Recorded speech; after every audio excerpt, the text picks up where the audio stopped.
New tonight, we're getting our first look at GRPD's internal affairs investigation launched after former Assistant Prosecutor Josh Kuiper crashed his car after a night of drinking.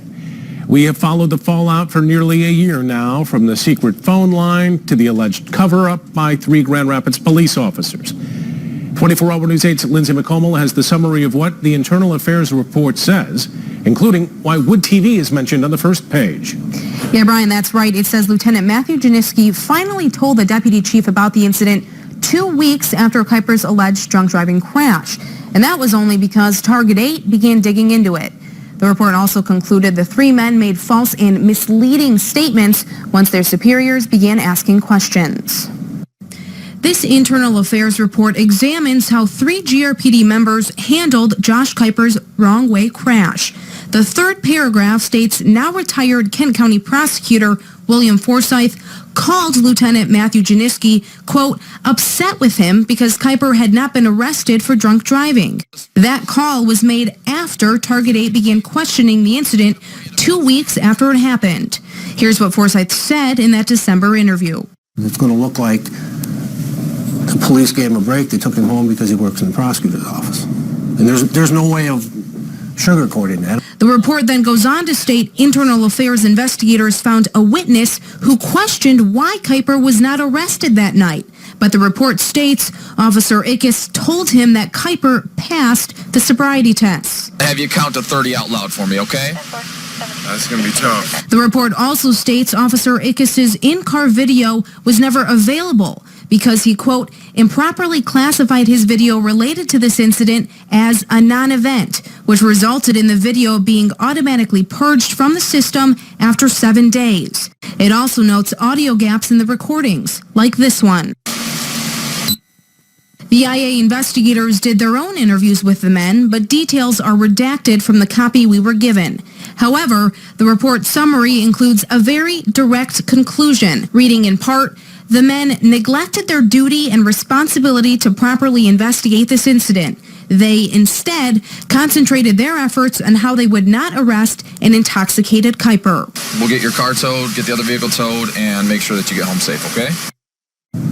Now, just as a reminder, Lieutenant Janiski was fired because of this. Warwick was demoted to officer after serving a suspension, and Ickes was also suspended. And that's despite Chief Rahinsky's actually recommendation to have all 3 men fired. And that's why partially that investigation, that internal affairs investigation, was done to determine what exactly should happen to them. And that's what happened with the police. Josh Kuiper, in the meantime, he's still being sued. Yeah, that's right, by Daniel Empton, the man who was hit in that crash. That's still ongoing. We'll follow that one. Thank you, Lindsay.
Police body camera footage released Thursday shows a police officer firing at a fleeing suspect in the North Beach neighborhood of San Francisco. It happened after two officers stopped a group of men believed to be drinking alcohol on the street. One of them, identified as 28-year-old Oliver Barcenas, began running. Police say when the video was slowed, it shows him pulling an automatic pistol. Take a look at it here. You need better eyesight than me to see that. Barcenas was later hospitalized after being shot. Former Chicago police officer Dimitri Roberts joins us from Washington to discuss the role police-worn body cameras are playing in law enforcement and our society more broadly. It's great to see you, Dimitri, on this important topic. Let me start with the big question. Are these body cameras improving policing? Absolutely. I don't think they're just improving policing, but I also think that they're improving the community's perspective on how difficult policing may be. I think these body cams, as well as videos that we not just see here in the case in San Francisco, but in others that I'm sure we'll discuss, are a good starting point for conversations with the community and better community engagement. These are really tough issues, and I think it begs the question, what would you do in that situation? So, and we're looking at the footage here, and different people see it so differently. Critics say, it shows unnecessary police action. The police say it shows an appropriate response from an officer in danger. There's always a push to release this footage, but is there anything differently we can do with it once it's released? Well, I think it's not too much that you can do different other than having some civil conversations about what the perspectives are on what the citizens see and what the police response may have been, which I know is already happening in San Francisco, which is a very positive sign that we're moving in the right direction. As we can think about many years ago, these were very tough issues and we didn't have audio or video footage to follow up or ask questions. But again, these things are pushing policy changes and it's also rooting out those bad apples in our police agencies. Let's talk about a couple more cases. A lot of people saw this video of Mesa police officers mocking someone who was in custody, a suspect who was bleeding at the time. Then there are other cases where the stories flip. We had this woman in Texas who claimed she had been sexually assaulted by a police officer. We're looking at the video now, they released all 40-something minutes of it, and it showed that nothing had happened during this case. As a police officer, is this something you would have welcomed, or do you worry it leads to second guessing of people making, tough split-second decisions? Well, I think that's always been the case in police work. People are always going to second guess you. And quite frankly, that's the right way to approach it. In some cases, police, as well as myself, second guess ourselves.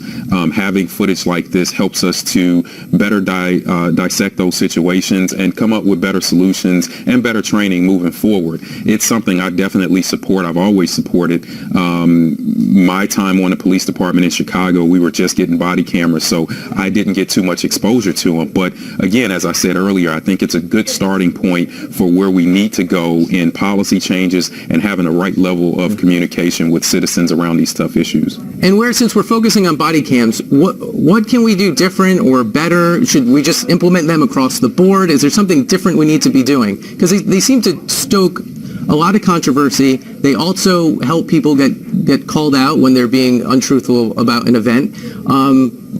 But it doesn't seem to be a perfect solution yet. Well, in most cases, there's not going to be a perfect solution to tough situations.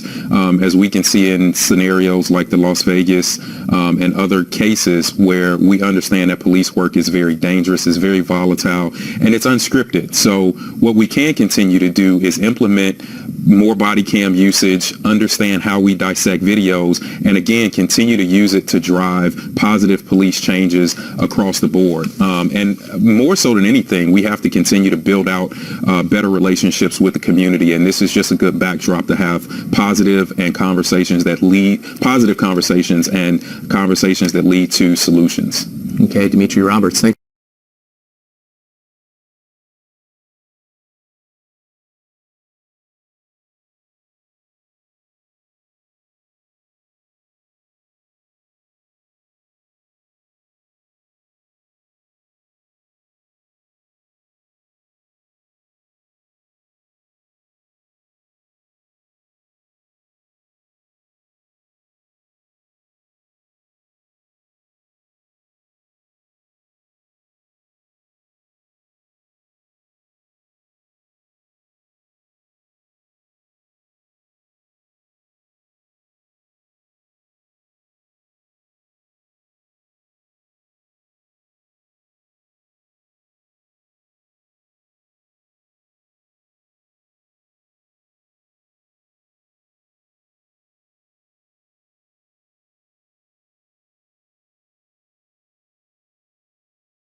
A force for the people. Tonight we begin with a Valley push to stop so many police shootings. It's the mission of a small, growing group. Tonight, ABC 15's Sonu Wasu spoke with them about the changes they want the force to make.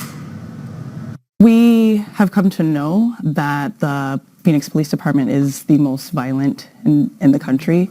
It's a rallying cry for police accountability we are hearing all over the country.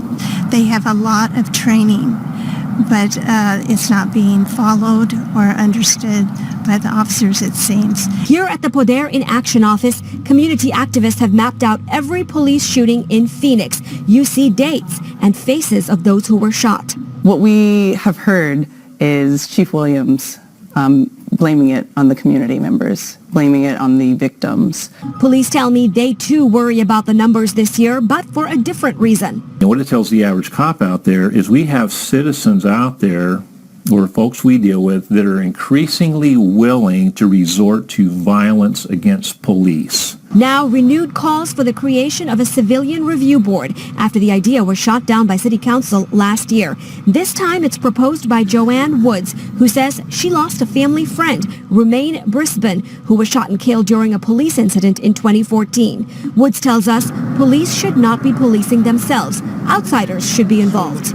Well, this is one way to hold officers accountable. A closer look at these citizen review boards shows more than 100 cities have formed one, but at least one study also shows they are, quote, weak and with little authority. They cannot subpoena witnesses to testify, and they're serving in more of an advisory role. For Phoenix Police, Crane admits the idea of a community judging their every action won't fly. Guys that don't have a clue about what I do, have never walked a mile in my shoes, and don't know what it's like to stare down the barrel of a gun or have somebody charge you with a knife and have to make a split-second decision. I want somebody sitting in judgment of me that understands my profession, my career field, and they're not basing their reality off of TV or the movies. And Phoenix Police also telling me today they already have several civilians sitting on boards that are already formed within the department, such as the Use of Force Review Board, I'm told, already has 3 civilians sitting on it, and the Police Disciplinary Review Board, 2 citizens who listen to every case, part of a larger group there as well. Reporting live, Sonu Wasu, ABC 15, Arizona. Thank you, Sonu. The number of police shootings is up to 75 across the valley. Last year, that number in total, just 39. We've mapped out all those cases on our website, abc15.com.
effort by the Buffalo Police Department, taking steps to be more accountable to the public. The department is one of the largest in the state that is not accredited, which means it is not required to provide a specific amount of training on use of force and other policies that have become quite controversial in the wake of police-involved shootings. Here is 7 Eyewitness News Chief Investigator Charlie Specht. Officer John Cerulli punched and kicked a handcuffed suspect.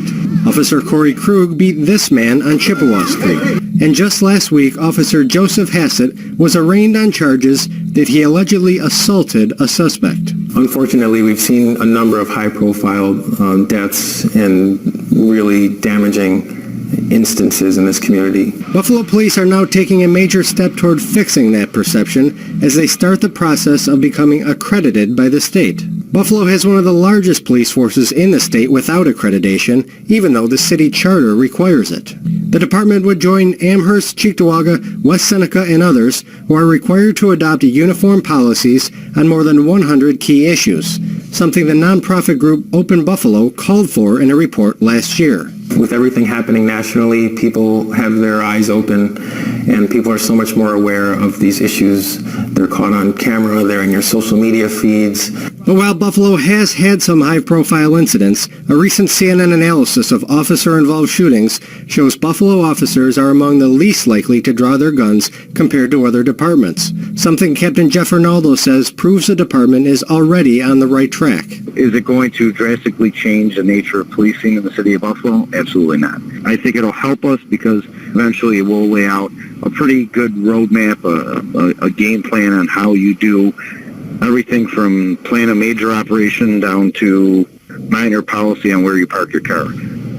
Okay, Charlie, quite the plan that they've set forth. How does this compare with what's already on the books? Well, there's no shortage of policies. Right here, I have all of the policies. You can see it's quite lengthy. This is what's already on the books for the Buffalo Police Department. And both sides here agree. You can have as many policies as you want, but you really have to get buy-in, not just from the community, but from the officers who are actually out walking the beat each day. Sure. Thank you very much, Charlie.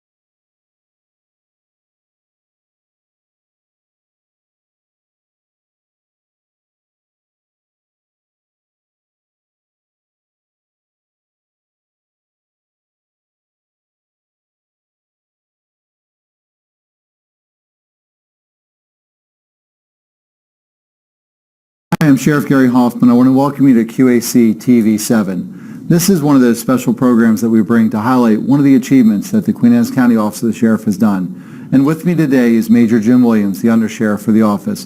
Major, welcome. And thanks for taking the time to explain to our viewers what CRIJ is. Thank you. Today I would like to talk to you about the Commission on Accreditation for Law Enforcement Agencies, or CRIJ for short. CRIJ was formed in 1979 to establish standards for improving professionalism and services in law enforcement. Participating in the accreditation process is voluntary, but in doing so, law enforcement agencies prove they are committed to excellence. There are 3 tiers of accreditation available to law enforcement agencies: recognition, accreditation, and advanced accreditation. In 2010, the Office of the Sheriff was awarded recognition for meeting 112 standards, which included fiscal management, proper use of force, and protecting the integrity of evidence and recovered property, among many other things. In November of 2013, we were subsequently awarded full accreditation for complying with 177 standards. In order to obtain accreditation, a law enforcement agency must first have a set of policies that meet the CRIJ standards. But that is only the beginning. Next, they have to walk the talk by proving to the Commission that their policies are being followed by providing proofs of compliance. Finally, yearly reports must be submitted to CRIJ to show continued adherence. What are the benefits of being CRIJ certified? First, it ensures a fair and equitable work environment for all employees. Second, it reduces an agency's exposure to negative liability.